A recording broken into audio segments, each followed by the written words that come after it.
Live update கண்ணியன் வந்து சௌந்தர்யாவை எப்படியாவது தப்பாக காட்டணும். சௌந்தர்யாட்ட ஒரு பொறுப்பு கொடுத்தா அப்படின்னா சௌந்தர்யா வந்து அசால்ட்டாக இருப்பாங்க. அந்த பொறுப்பு வந்து சௌந்தர்யா சரியாகவே செய்ய மாட்டாங்க அப்படிங்கிறத நிரூபிக்கிற வகையில் ஒரு சின்ன பிரச்சனையை எடுத்துகிட்டு அதில் வந்து மைனாரிட்டி வந்துருச்சு, வெஜ் நான்வெஜ் வந்துருச்சு, உங்களுக்கு ஈக்குவாலிட்டி இல்லை அப்படின்னு பலவாறு வார்த்தைகளை போட்டு அது பெரிய விஷயமாக வந்து பூதாரப்படுத்திக்கிட்டே இருக்கான். அதில் இப்போ கார்டன் ஏரியாவில் உட்காந்து ஒரு விஷயம் வந்து ரயானு மஞ்சிரி தியாகு தான் பேசுனாங்க. அங்கே சௌந்தர்யா ஒரு ரிப்ளை கொடுத்துருக்காங்க. அது என்னன்னு பார்த்தாலும் அதுக்கு முன்னாடி இந்த படத்தை பாருங்கள். இங்கே வந்து இந்த பிரச்சனை முடிஞ்சிருச்சு. ஃபஸ்ட்டு தீபக்கு எல்லாம் பேசுனாங்க. நான் ஏற்கனவே ஒரு வீடியோ போட்டேன். அங்கே இந்த பிரச்சனை முடிஞ்சு கிச்சன்லேயும் அந்த பிரச்சனை முடிஞ்சு திருப்பி என்ன பண்ணுறான் அந்த கண்ணிய பையன் வந்து திருப்பி சௌந்தர்யாட்ட வந்து 1 to 1 பேசுகிறான். அப்போ என்ன சொல்கிறேன் அப்படின்னா நான் வந்து சாப்பிடலை அப்படின்னு சொல்லி இவன் ஒரு ஸ்டாண்ட் எடுக்கிறேன். இந்த மாதிரி நீ கிச்சன் தப்பு பண்ணிட்டீங்க. அப்போ சௌந்தர்யா சொல்கிறாங்க சாப்பாடு இருக்குடா, உனக்கு தேவையான பன்னீர் இருக்குது சாப்பிடுங்கிறாங்க. அதை இவன் சாப்பிட மாட்டேங்கிறான். அப்போ சௌந்தர்யா என்ன முடிவு எடுக்கிறாங்கன்னா நானும் சாப்பிடல, நீ சாப்பிடல இல்லை, அப்போ ஏன் மேலே தான் தப்பு, நான் வந்து தப்பு பண்ணிட்டேன்டா, அதனால் நான் வந்து சாப்பிடல அப்படிங்கிறோடனே பக்கத்தில் அந்த 2 வன்மம் சிஸ்டம் இல்லை இல்லை இல்லை அப்படின்னு சொல்லி கற்றுனாங்க. அதுக்கு சௌந்தர்யா இருங்க, அவன் வந்து ஒரு பிடிவாதமாக இருக்கான், நான் வந்து தப்புன்னு காட்டுறதுக்கு அவன் ரொம்ப பிடிவாதமாக இருக்கான், அவன் வந்து ஒரு வேலை பார்க்குறான், நானும் சாப்பிடல அப்படின்னு சொல்லி அங்கே சொன்னால் இவனுக்கு வந்து செரிப்பால் அடித்த மாதிரி ஆயிடுச்சு. பிடிவாதம்னு சொல்லாதீங்க அப்படின்னு சொன்னோடனே ஆமா நீ அப்படி தான் இருக்கிற, நான் வந்து என் மேலே தப்பு இருக்குது ஒத்துக்கிட்டேன், அவர் திருப்பி சொல்லிட்டு இருந்தா நீ சாப்பிட மாட்டேன்னா என்ன அர்த்தம் அப்படின்னு சொல்லி கேட்குறாங்க. உடனே நான் சாப்பிட்றேன் அப்படின்னு சொல்லிட்டு சரி நீங்கள் நான் சாப்பிட்றேன் எந்திரிச்சு போயிட்டேன். இப்போ என்ன ஆகுது அப்படின்னா அதே விஷயத்தை ரயானு, ஜாக்லினு, மஞ்சிரி, பவித்ராலாம் உட்காந்து அசை போட்டுக்கிட்டே இருக்காங்க. உடனே அங்கே வந்தால் சவுண்டும் அங்கே படுத்துருக்குது. இந்த கண்ணியம் பையன் என்னன்னா சௌந்தர்யா வந்து பிராண்ட் பண்ணுறான். அதாவது சௌந்தர்யாட்ட ஒரு பொறுப்பு கொடுத்தோம் அப்படின்னா சௌந்தர்யா சரியாக செய்ய மாட்டாங்க, சௌந்தர்யா வந்து எல்லா விஷயத்தையும் அசால்ட்டாக பண்ணுவாங்க, வெஜ்ஜு நான்வெஜ்ஜு அது மைனாரிட்டி, சௌந்தர்யா வந்து எந்த ஒரு ஈக்குவாலிட்டி வந்து பார்க்காத, இப்படி இந்த மாதிரி வார்த்தையெல்லாம் பயன்படுத்திக்கிட்டே இருக்கான்.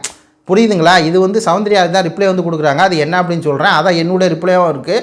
அதாவது நான் வந்து ஒரு வீட்டில் கிச்சன் இன்சார்ஜாக இருக்கேன், இந்த வீடு வந்து என்னுடைய வீடுன்னு பார்க்குறேன், நான் எல்லாத்துக்கும் வந்து ஒரு லிபர்ட்டி கொடுத்துருக்கேன், இந்த வீட்டில் இருக்க எல்லாத்துக்குமே வந்து நான் வந்து லிபர்ட்டி கொடுத்துருக்கேன், உங்களுக்கு தேவையானதான் சாப்பிடுங்க அப்படின்னு சொல்லி.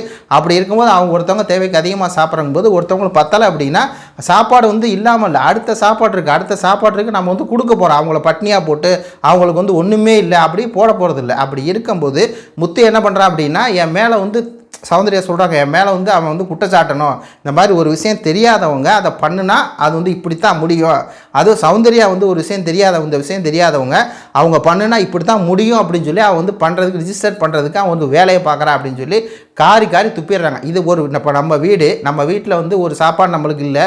இப்போ நான் அதுக்கு என்னென்னா ஜாக்லின்னு விளக்கம் கொடுக்கு, இந்த மாதிரி நான் ஒரு வீட்டில் நான் இருக்கேன், என் தம்பி இருக்கான், இப்போ நான் வந்து எல்லாத்தையும் சாப்பிட்டா என் தம்பி எனக்கு வேணும்னு கேட்பான்ல அப்படிங்கும்போது அதான் சௌந்தர்யா கேட்குறாங்க. அப்படி இருக்கும்போது ஒரு அண்டர்ஸ்டாண்டிங் இருக்கும்ல, ஒரு வீடுனா ஒரு அண்டர்ஸ்டாண்டிங் இருக்காதா சொல்லுங்கள்? இப்போ வந்து ஒரு பொருள் இருக்கா தீர்ந்துருச்சு, அடுத்து பொருளே இல்லை அப்படின்னா பரவாயில்ல, அப்போ அண்டர்ஸ்டாண்டிங் பண்ணி நம்ம திருப்பி மூவ் பண்ணி போவோம்ல, அந்த அவ்வளோதான் விஷயம்.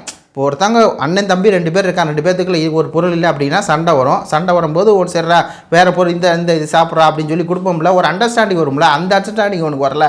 இவனுக்கு என்னென்னா நான் தப்பாக பண்ணேன் அப்படிங்கிறத ப்ரொஜெக்ட் பண்ணணும். சௌந்தர்யா எந்த வேலை கொடுத்தாலும் அசால்ட்டாக பண்ணுவாங்க, சௌந்தர்யா வந்து இந்த வெஜ்ஜு நான்வெஜ் இதெல்லாம் பெரிய வார்த்தை இவன் போட்டு பேசுகிறான், இதெல்லாம் தேவையே இல்லை இந்த வீட்டுக்கு. இதே வெளியே அப்படின்னா இவ்வளோ பெரிய பிரச்சனையாக ஆயிருக்காது. சாதாரண ஒரு விஷயம், சாதாரண ஒரு அண்டர்ஸ்டாண்டிங்கு, அந்த அண்டர்ஸ்டாண்டிங் இல்லாமல் இவன் பண்ணுறான் அப்படின்னா இதை திட்டமிட்டு இவன் வாண்டடாக என் மேலே பழிய போகணும் அப்படின்னு சொல்லி பண்ணுறான்னு நேருக்கு நேராக கண்ணியனை பையலையும் வச்சு செஞ்சு விட்டாங்க. இவன் என்ன சொல்கிறான் அப்படின்னா கிச்சன் இன்சார்ஜ்னா பேசிக் என்ன, எல்லாத்துக்கும் சமமாக பிரிக்கணும், ஈக்குவாலிட்டியாக பிரிக்கணும், அதுதான் வந்து கிச்சன் இன்சார்ஜ். இவன் ஒரு ரூல்ஸ் வச்சுருக்கான் கிச்சன் இன்சார்ஜுக்கு. அது வந்து முதல் 10 வாரங்கள் அப்படி இருந்துச்சு. இப்போ தான் ஜாமான் நிறையா இருக்குது.